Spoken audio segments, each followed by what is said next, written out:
Hey there friends, Nibs again. Out here at the range today, doing a little bit of goofing around. It is a beautiful day. I tried to get out here early and beat the heat, but had some chores to do at the house first.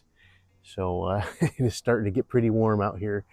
But I have a real stunner of a gun to show you guys in this video. This is one of a handful of really cool guns that I picked up at the most recent Baldwinsville Airgun Show, 2026 Airgun Show, if you're watching this in the future. But what we have here is probably one of the, I think it's pretty much my favorite out of the ones that I did get. I did get several cool ones, but this one is pretty special. This one, I'll give you a flyby on it while we're talking about it. This one, beautiful walnut stock. I'll talk about that peep sight in a second, but this is a Benjamin Sheridan Sterling.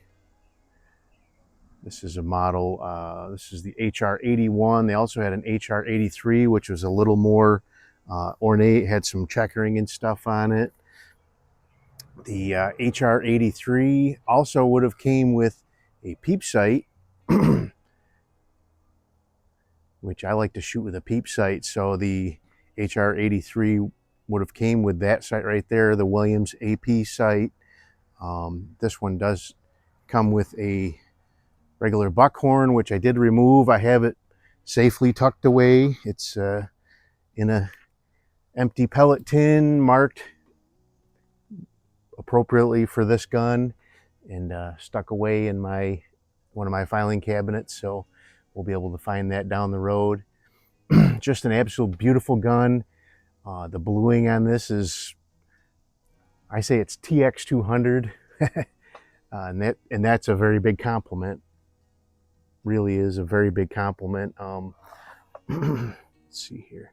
We are going to be shooting this up. I haven't tried it with the round nose JTSs yet, but I have been shooting it with the 177. This is a 177. They did come in 22 caliber as well. But I have the 7.87 grain wad cutters. We're gonna be shooting at 25 yards, open sights. So pretty cool, making iron sights great again. Keeping iron sights great. But these were made in the early 90s from what I could find. And they were just so much of a chore to all of the different machining steps to make these that they were never cost effective to continue making. But just a beautiful gun, just nice and heavy, nice feel to it. So it has a like a bolt action. You pull that, it's spring loaded, you flip that up and it pops back, opens up this loading port right here. You load your pellet in there and then close that down. Then it is an under lever for cocking.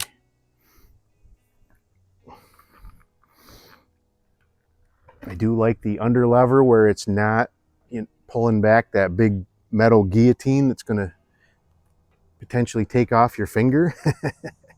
That's sounds problematic to me.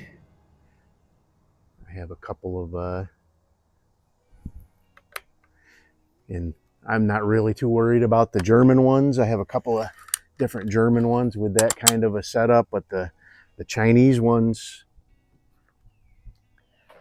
they worry me a bit. So you always got to make sure on those ones that you're holding down that lever while you're loading your pellet before, because that gate doesn't close until you swing the arm shut. I like this one, you can cock it, swing the arm shut, and then load, or vice versa. But let's shut up and shoot. I got a couple of, so I did get a brand new roll of 8-inch Splatterburst from Splatterburst. I haven't stuck them in my truck yet, so I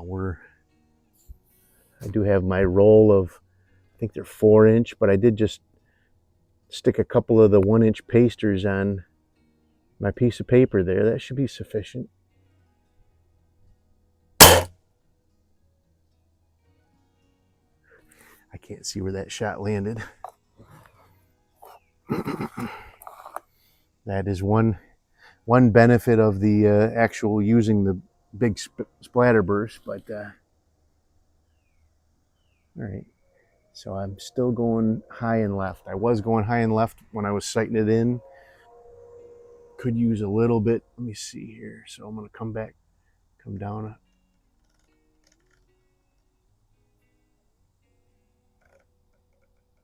Come down a few clicks and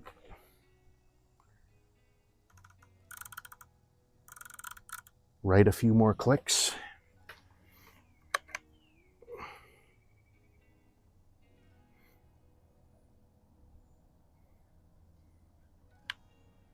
I just mounted this sight up on this gun before I came out to the range here, so never had a chance to even get it partially sighted in or anything at the house.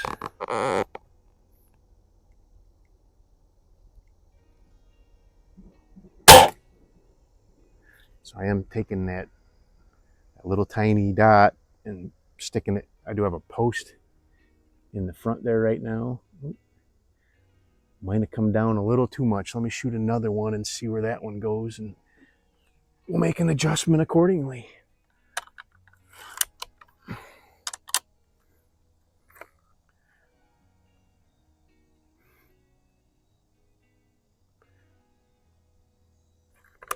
It's got a little bit of spring twang. Probably could stand to get just a touch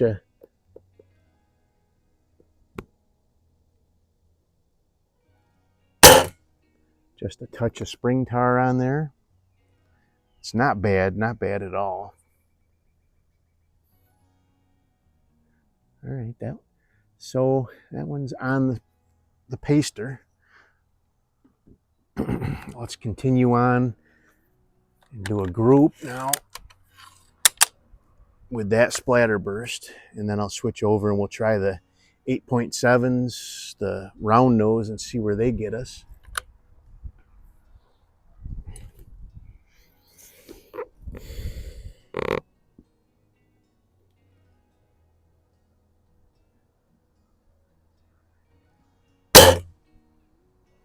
I'm not even gonna look. I'm just gonna shoot 4 more shots, and then we'll take a peek and see where we're at.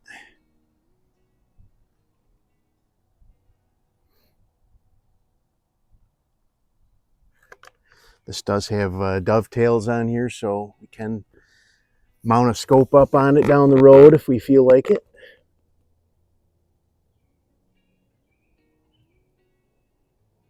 I think that might be a good idea. That was, what, 3 now? Let's do 2 more. Then we'll take a peek, see what we're...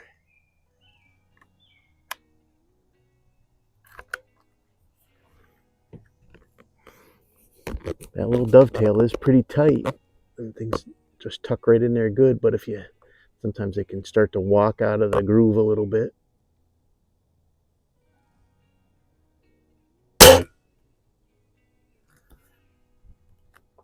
Kind of looks like I'm getting a group forming maybe just above that dot. Do have some plinking targets out there. We'll do some plinking when we're done. You know what I forgot to do? Did I cock that already? No. I forgot to ring the bell. Let's finish our group here and then we'll fix that.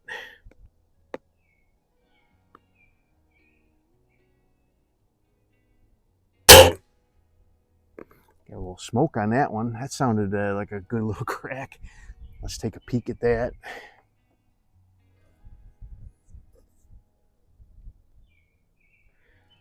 All right. That is a 1-inch paster. So it looks like we had like 3 of them touching over just off to the right of the paster. But for me, with open sights, I call that pretty good. All right. Let's switch over to...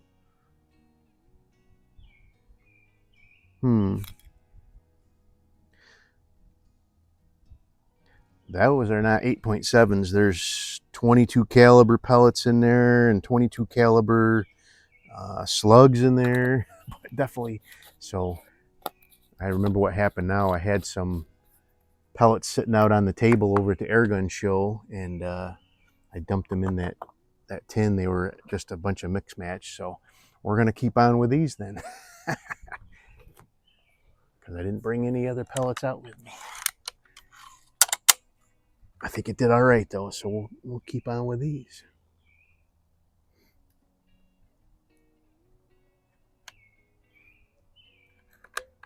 All right, let's hit the gong.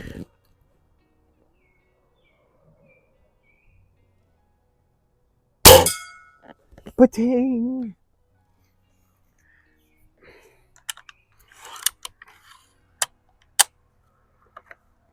All right, I'm gonna shoot one more group. I've got one more 1-inch splatterburst dot down there, and so if you stick that in there and then push it up into the chamber, get the nose up into the chamber before you I don't remember if I cocked it or not, but you get that nose of that pellet up into the chamber before you start closing the bolt, you will it'll go in a lot nicer. All right, I'm gonna really try my best to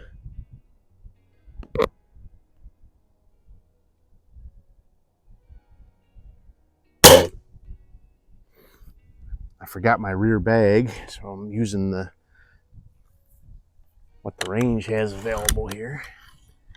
Not terrible.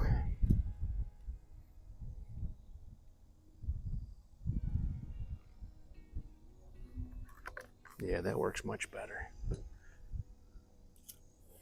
All right, shot number 2.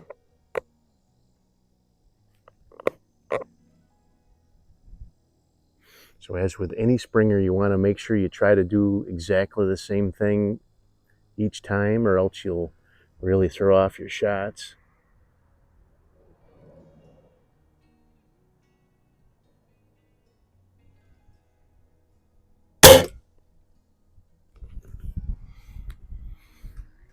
You guys know what I'm doing there.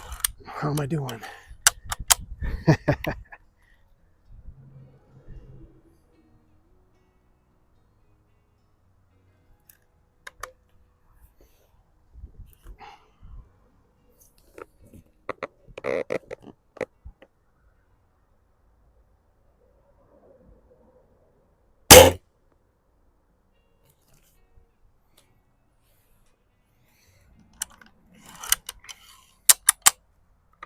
That was 3, right?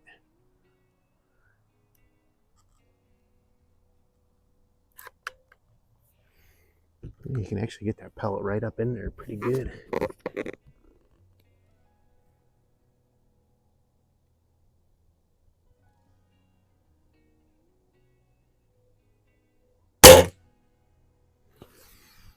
Going just a little high there. It kind of seems like I can see a hole forming in the paper there, just above the dot.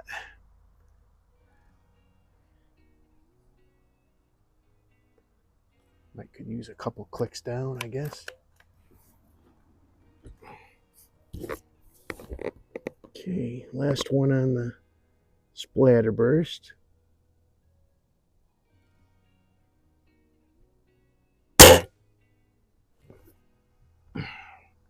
Looks good to the naked eye. Let's see what the spotting scope has to say. Yeah, wow. I call that pretty good for open sights. Making some really nice, pretty round holes in that paper too. That's pretty cool. We're shooting just a little right. Now I probably took too many clicks to the right. All right, let's see what we can do as far as plinking goes.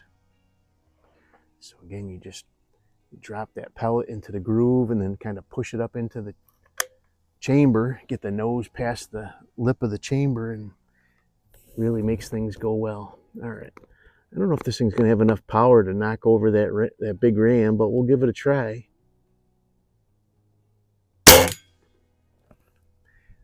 That smacked pretty good. I wasn't sure how much power this thing was really putting out, but that was a pretty good smack.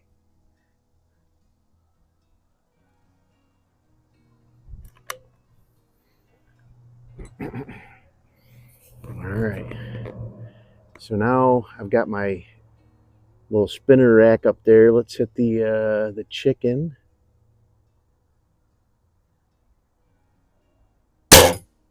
Got him. I think I might have just glanced him a little bit. Can't see the. There was a fresh paint job on there, so you guys will be able to see the impact on there.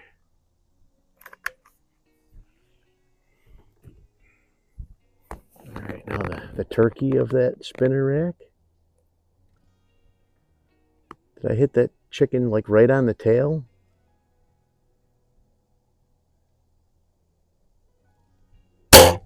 Oh.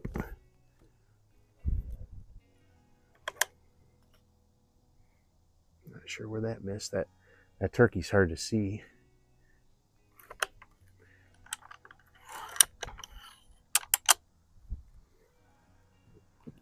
Such a beautiful rifle. Love that walnut. All right, let's see if we get that turkey this time.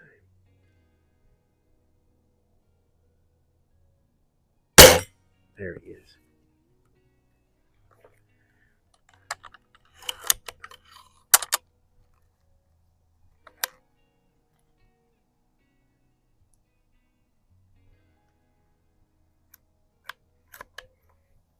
Yeah, calling for getting close to 90 today. I'm not sure if it's going to quite make it there. They were saying it may or may not.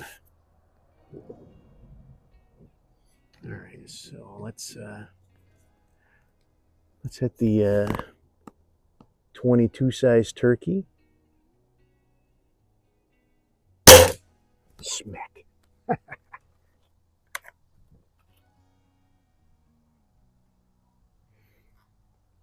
This thing's thumping pretty good for a 177 caliber, I'll tell you what. All right, so now we've got the, somebody's pulling in. Let's get the pig on the spinner rack. Ooh, missed him again, missed another one.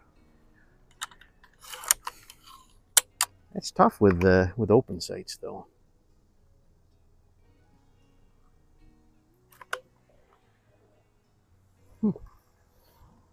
Not sure who it is. Pig again. There he is.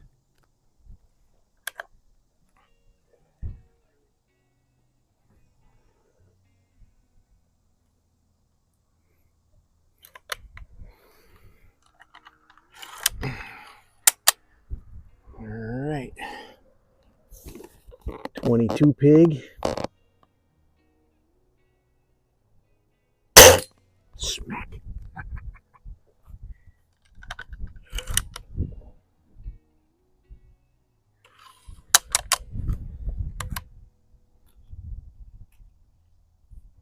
That chicken's gonna be tough.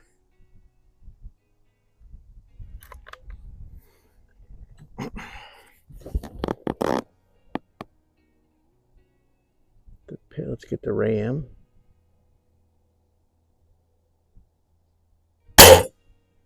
Got him.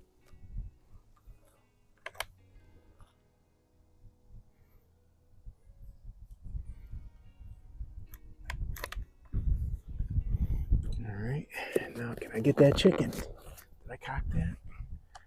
Nope.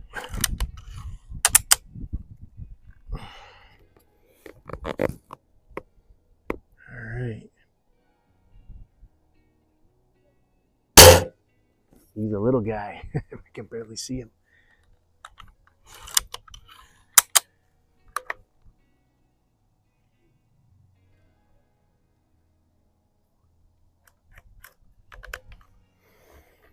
All right. Back to the chicken.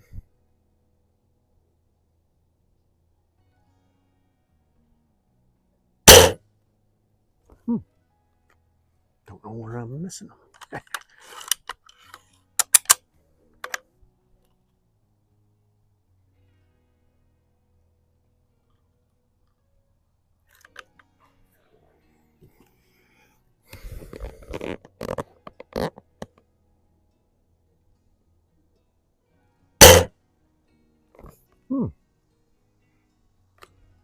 Did my point of impact shift? No. Just the machining work on this thing is so beautiful. All right, we're gonna keep after it.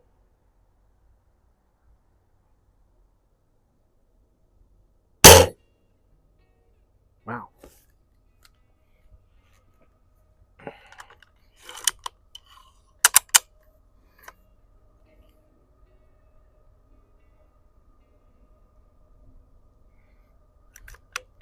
I'm gonna go back to our lower splatterburst dot. See what's going on here.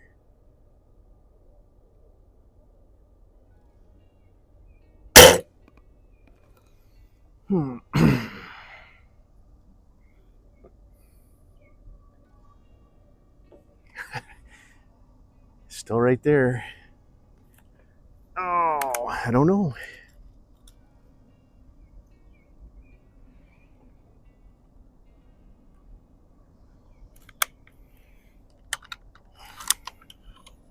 Just a little right there, but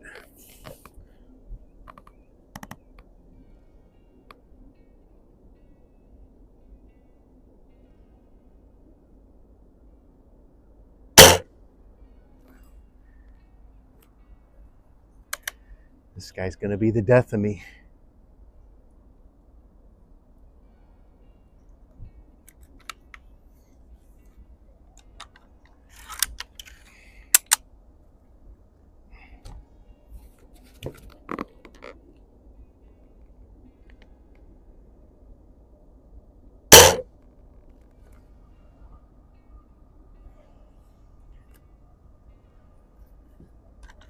I don't even know how many shots I took on that chicken so far.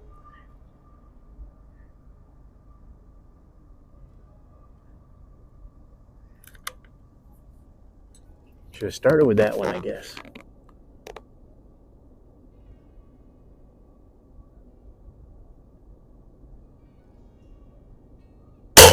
There, whew. I was getting worried.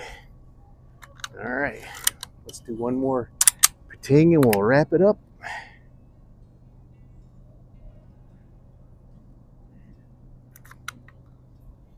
Okay, let's hit the gong.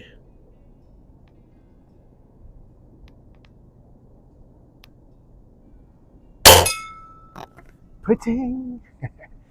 Anyway, there you go. There is the Benjamin Sheridan Sterling. The what I've read online, these were actually made in England at first, the Sterling brand, and then Benjamin Sheridan bought the rights to them and started producing them here in the US, but that was very short-lived. So hope you guys liked the video. Till next time, have a great day.